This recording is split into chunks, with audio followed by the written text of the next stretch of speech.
ওয়ালাইকুম প্রিয় শিক্ষার্থীবৃন্দু, আশা করছি সকলে ভালো আছো।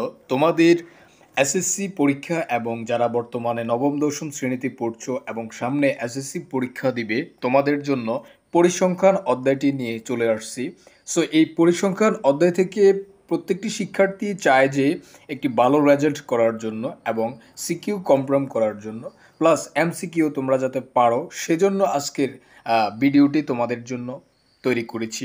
আজকের ভিডিওটি যে সকল শিক্ষার্থী দেখবে, আমি বিশ্বাস করি যে বিগত বছরগুলোতে যেভাবে শিক্ষার্থীরা আমাদের ক্লাসগুলো দেখে উপকৃত হয়েছে, আশা করা যায় এই বছরও প্রত্যেকটি শিক্ষার্থী ক্লাসটি দেখে উপকৃত হবে।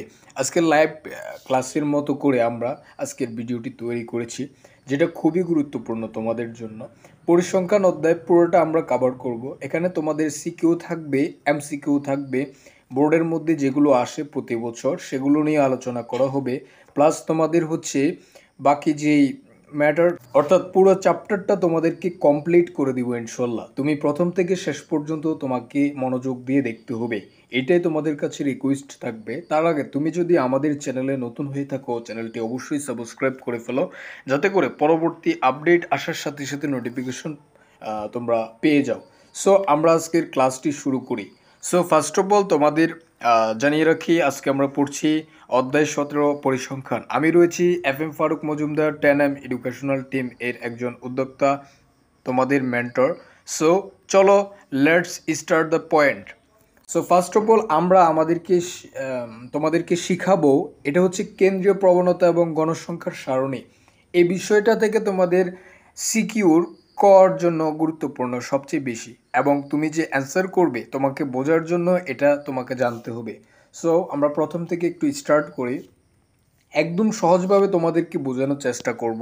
তাই ভিডিওটি প্রথম থেকে শেষ পর্যন্ত দেখতে থাকো, আর আজকের ভিডিওটি তোমাদের ফ্রেন্ড সার্কেলের মাঝে ছড়িয়ে দাও, আর আমরা পরবর্তীতে বাকি অধ্যায়গুলো নিয়ে আসব। সো এখানে দেখো, তোমাদের এই অধ্যায় থেকে অনেক শিক্ষার্থী যেহেতু পছন্দ করে হচ্ছে তোমাদের সিকিউর অ্যান্সার করার জন্য, 10-এ 10 পাওয়ার জন্য তোমাদেরকে কি কি জানতে হবে, তোমাদেরকে জানতে হবে সংজ্ঞাগুলো ক প্রশ্নের জন্য। সো প্রথমে আমরা সংজ্ঞা নিয়ে আলোচনা করব, এর পরবর্তীতে তোমাদের ম্যাথগুলো আমরা ক্যালকুলেশন করব। যেমন তোমাদের প্রচুরক রয়েছে, তারপরে হচ্ছে তোমাদের গড় রয়েছে, এরপরে তোমাদের হচ্ছে মধ্যক রয়েছে, তারপরে টেলি বিভিন্ন রয়েছে। সো আমরা সিরিয়ালে তোমাদের এক বাই এক তোমাদেরকে সুন্দরভাবে বুঝিয়ে দিব। ভিডিওটি একটু লেন্থ হতে পারে, বাট তোমাদের জন্য খুবই গুরুত্বপূর্ণ হবে আজকের ভিডিওটি। সো সো দেখো, প্রথমে আমরা শিখছি গণসংখ্যার কাকে বলে। সো গণসংখ্যা হচ্ছে উপাত্ত সমূহ সারণীভুক্ত করা হলে প্রতি শ্রেণীতে যতগুলো উপাত্ত অন্তর্ভুক্ত হয় তার নির্দেশকে ওই শ্রেণীর গণসংখ্যা বলে। ওই শ্রেণীর কি বলে? গণসংখ্যা বলে। সো এখানে তোমরা দেখতে পাচ্ছ, তোমাদের এখানে কি বলা হয়েছে। সো একটু দেখো, উপাত্তসমূহ সারণীভুক্ত করা হলে, উপাত্তসমূহ কি করা হলে? সারণীভুক্ত করা হলে যতগুলো উপর অন্তর্ভুক্ত হয় তার নির্দেশকে ওই শ্রেণীর গণসংখ্যা বলে।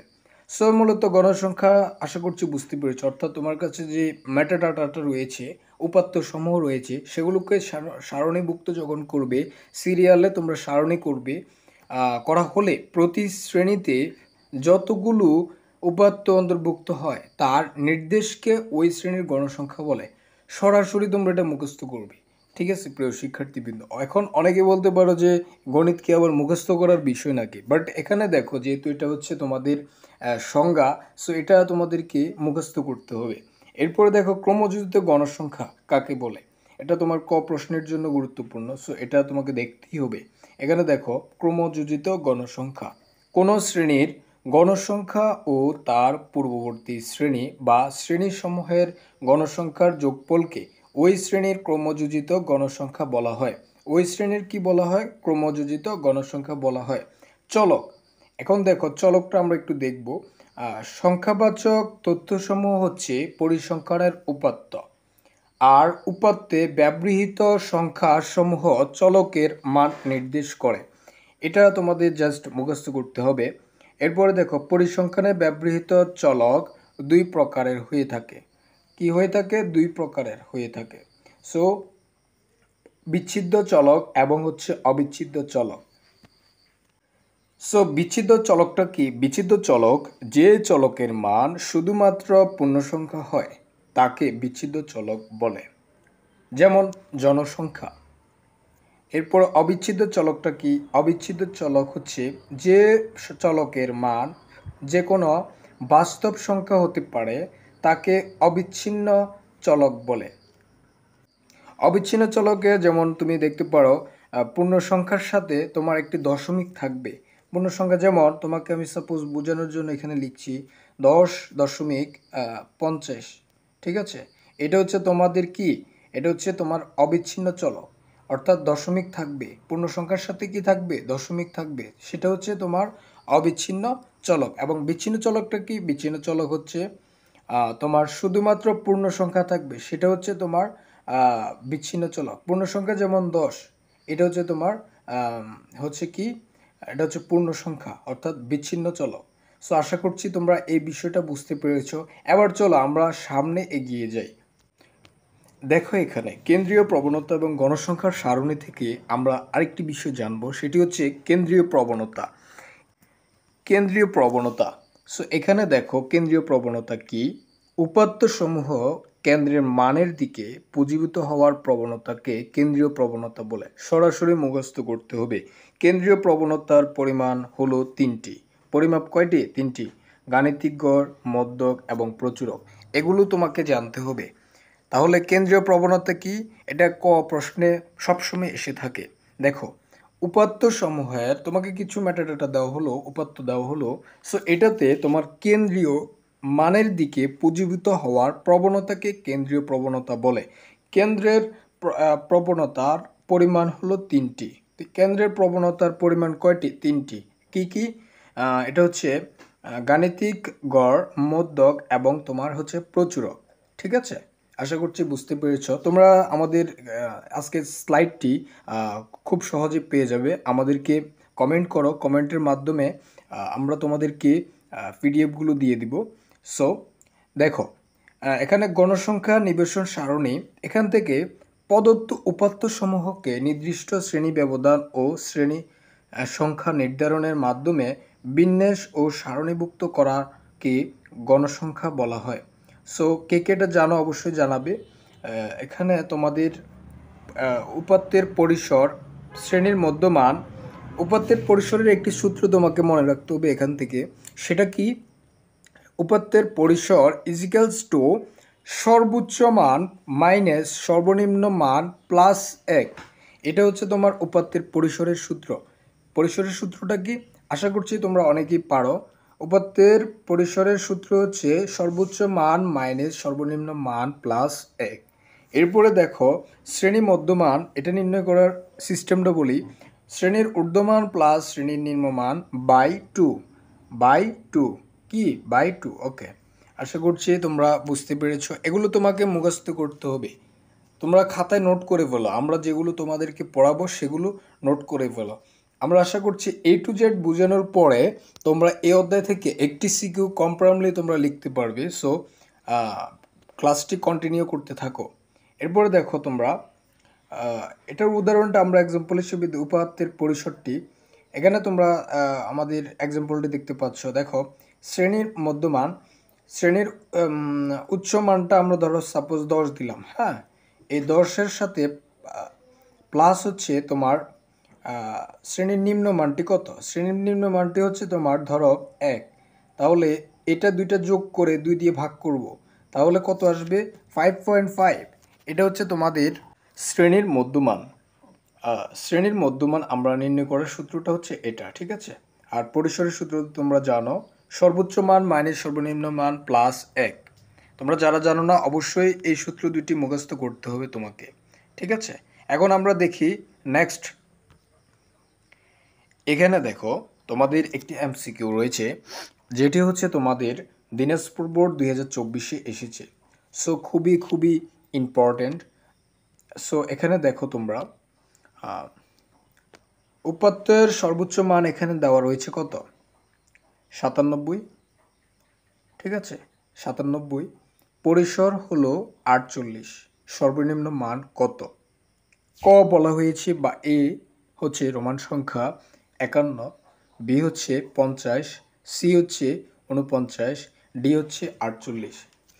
এখানে তোমাদের হচ্ছে বোর্ডের যতগুলো এমসিকিউ রয়েছে তোমরা সবগুলো পারবে। আমরা আজকে শিখিয়ে দিব তোমাদের পরিসংখ্যান অধ্যায়ের, প্লাস তোমাদের সিকিউ আমরা প্র্যাকটিস করাবো, প্লাস হচ্ছে তোমাদের সম্পূর্ণ অপটিমাইজ করব। যেমন এমসিকিউ তোমার কমন পাওয়ার জন্য যে এমসিকিউগুলো তোমাদেরকে দেখাবো সেগুলো তোমাদেরকে নোট করবে, অথবা আমাদের স্লাইডগুলো দেখে তোমরা শিখে ফেলবে বা বোঝার চেষ্টা করবে।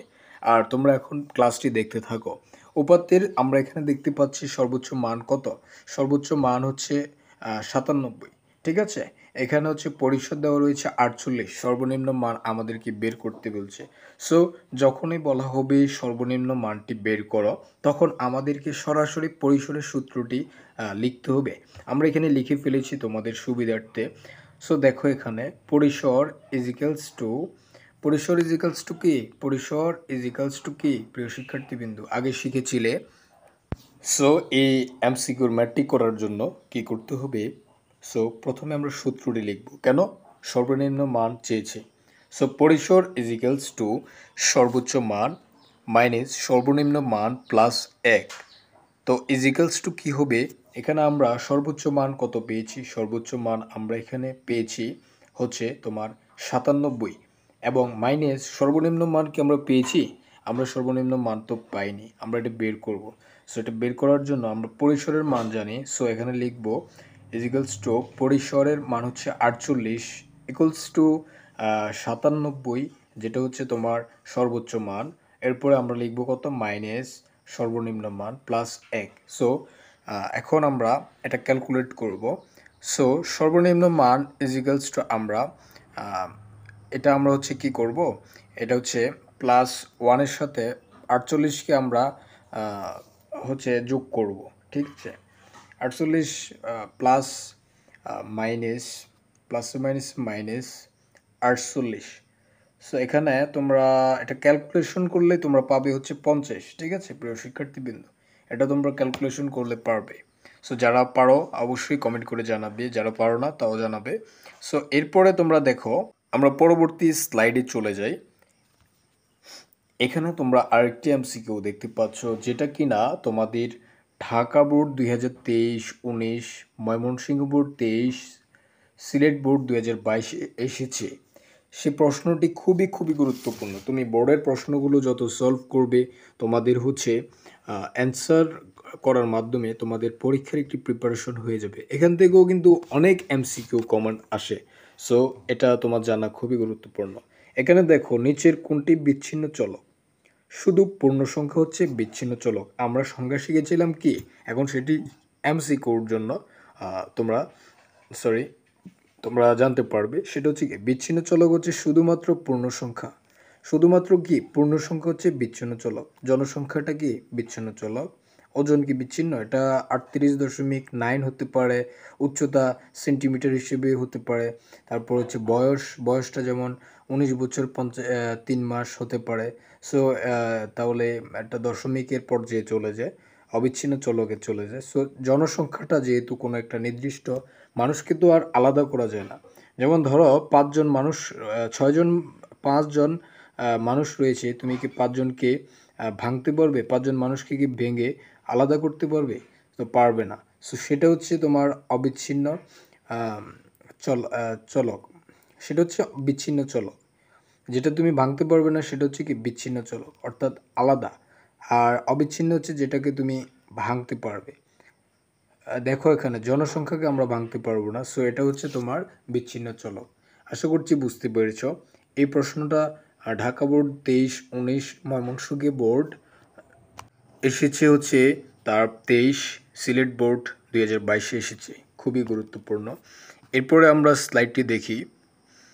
এখানে আরেকটি এমসিকিউ রয়েছে, সকল বোর্ড 18 গণসংখ্যা সারণী প্রস্তুত করতে হলে প্রথমে কোনটি প্রয়োজন? গণসংখ্যার সারণী প্রস্তুত করতে হলে প্রথমে তোমাকে কোনটি প্রয়োজন? একটা গণসংখ্যা তুমি যখন সারণী তৈরি করবে, সারণীটা কি এক্সাম্পল হিসেবে দেখায় তোমাদেরকে এখানে এঁকে। সো ধরো এটা হচ্ছে তোমার একটা সারণী, এটা এভাবে তোমরা ঘর করবে।